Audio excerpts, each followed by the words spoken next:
ይሰጣታል እንላለን። ግን እንዴት ነው አሁን ለምሳሌ ንጽሕት ነሽ ሲባል አንድ ማጥያት ሰራች ብላችሁ ነው አይደል የምታምኑት? ያው ኃጢአት ማለት እሱ ነገር የማመጽ ነገር አይደለም። እሱ ነገር የግብር ኃጢአት ያ ብቻ አይደል ነው። ሌላም ሊኖር ይችላል። ግን እሱን ነገር እንዴት ነው እንደዛ ማድረግ ትችላለሽ ማለት ነው? እንዴት ነው ሰው እንደዛ ማድረግ ይችላል? አትችልም። በራሱ አትችልም። በራሱ ሰው ማንም ሰው በራሱ በእግዚአብሔር ሳያምፅ ዝም ብሎ እንደዚህ መኖር ብቻ ምንም ነገር ሳያደርግ በራሱ ማድረግ አይችልም። ሰው ምን ያስፈልገዋል? የእግዚአብሔር ጠብቁት፣ የእግዚአብሔር እርዳታ ግዴታ ያስፈልገዋል። ስለዛ ለእመቤታችን በጣም በተለየ ሁኔታ በጣም ትልቅ የሆነ የእግዚአብሔር እርዳታ ተሰጥቷታል። ይሄ ካለው አገልግሎት አንጻር ምናምን ለእመቤታችን አዎ እግዚአብሔር በጣም ትልቅ የሆነ ጠብቆትን ሰጥቷታል። ለዛ ነው አልኩ ምን የሚለው አርጋኑ ላይም እንዳትበድል ድንግልን ከማህፀን ጀምሮ የጠበቃት መንፈስ ቅዱስ ነው ይላል። መንፈስ ቅዱስ ነው። ስለዛ በተለየ ሁኔታ በራሷ ማድረግ አትችልም። ይህንን ቅድስት ድንግልም አትችልም፣ ማንም አይችልም። ግዴታ የእግዚአብሔር ጠብቆት የመንፈስ ቅዱስ ጠብቆት ያስፈልጋል። ስለዛ መንፈስ ቅዱስ ጠበቃት። አቀባ እምከርሰ እማ ትላል ከማህፀን ጀምሮ ጠበቃት ማለት ነው መንፈስ ቅዱስ። ለዛ እንደዛ ነው።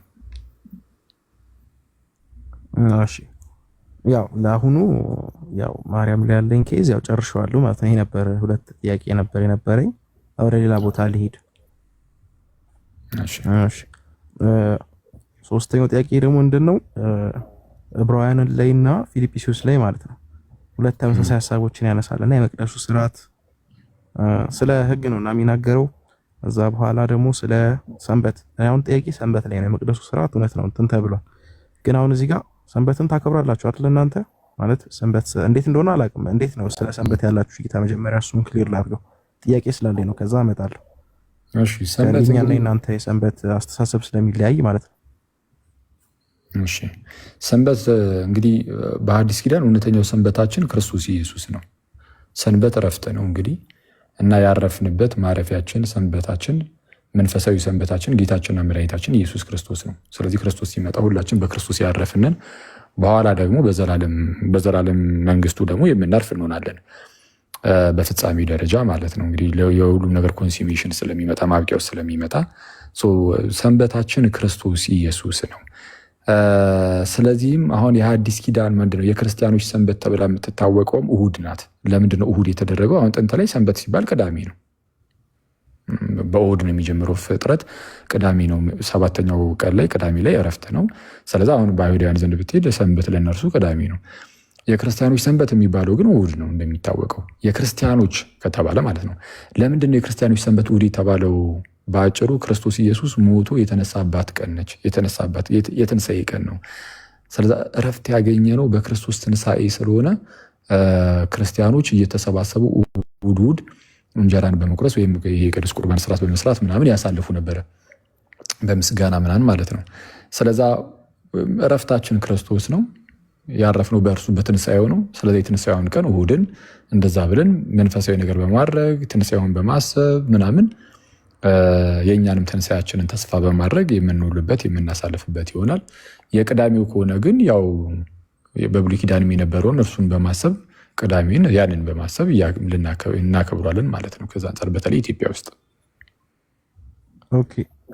አሁን እሱን የምታከብሩት ማለት ነው እንዴት ነው? ስራ ባለመስራት ነው? ስራ ባለመስራት ሲባል ስለሰማሁ ስራ ባለመስራት ማለት ምን አይነት ስራ ነው? ያው እንግዲህ መንፈሳዊ ስራ ከሆነ ይሰራል፣ በጎ ነገር ከሆነ ይሰራል።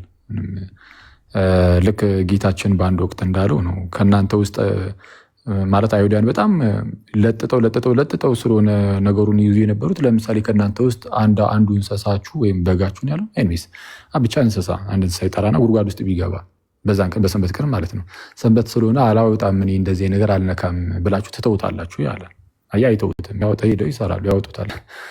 ስለዛ እንትን ነው ይህ ምንድነው መጻጉዕንም እንዳደረገው ነው። አልጋህን ተሸክመ ሄዳለው እና በሰንበት ቀን ነበር ያሸከሙ አልጋውን። ሲፈውስ እናያለን። ለምን ፈወስክ ብለው ደግሞ ይጠይቁታል። አይ መልካም ነገር ማድረግ ተፈቅዷል ብሎ ይመልስላቸዋል ጌታችን። ስለዛ መልካም ነገር ይደረጋል። ዋናው ነገር ግን አሁን እኛ ልክ እንደ ብሉይ ኪዳን አይደለም። የኛ አጓጓዛችን ምናምን እንደ ስጋ አይደለም እይታችን። ይህ በልማድ ምናምን ካልሆነ በስተቀር እንደ ስጋ ሳይሆን እንደ መንፈስ ነው። አስቀድሞ የነበሩት እስራኤል ዘስጋ ናቸው። አሁን እኛ እስራኤል ዘነፍስንን ስለዛ መንፈሳውያን የእግዚአብሔር ሕዝቦች ነን እንጂ ስጋውያን አይደለንም እንደ ጥንቶቹ። ስለዛ በመንፈሳዊ እይታ እንደዛ እየቃኘ ነው የምናልፈው። ስለዛ ቅዳሜንም አሁን ቤተክርስቲያናችን ቅዳሜንም እሑድን ማክብሩ ካለች በቃ መንፈሳዊ ነገርን በደንብ አስቡ። ይሄ ከሰኞ እስከ ዓርብ ምናምን ለስጋችሁ ከሰራችሁ በሉ ደግሞ ቅዳሜና እሑድን እግዚአብሔርን አገልግሉት። መንፈሳዊ ነገሮችን በመስራት ምናምን ደግሞ ማሳለፍ እንዳትዘናጉ ለማለት ነው። ግን አሁን ለምሳሌ እንዲህ ኖርማል ስራዎችን ለምሳሌ ኃጢአት ያልሆኑ ስራዎችን ማለት ነው መስራትና ክልክል ነው? አይ እንደ ሁኔታው ነው። ሙሉ በሙሉ ክልክል አይደለም። ምንም ቅዳሜ ቀን ይኸው አብዛኛው ህዝብ ለምሳሌ ወጥቶ ሰርቶ ሸቅሎ ይገባል። እንደዛ የሚያደርጉ ሁሉ ግን ኃጢአተኛ ነው ማለት አይደለም። ዋናው ነገር እንደነዚህ አይነት ነገሮች ትልቁ ጥቅማቸው ምንድነው? በቃ ሰዎችን በመንፈሳዊ ህይወታቸው እንዲያድጉ ማድረግ ነው።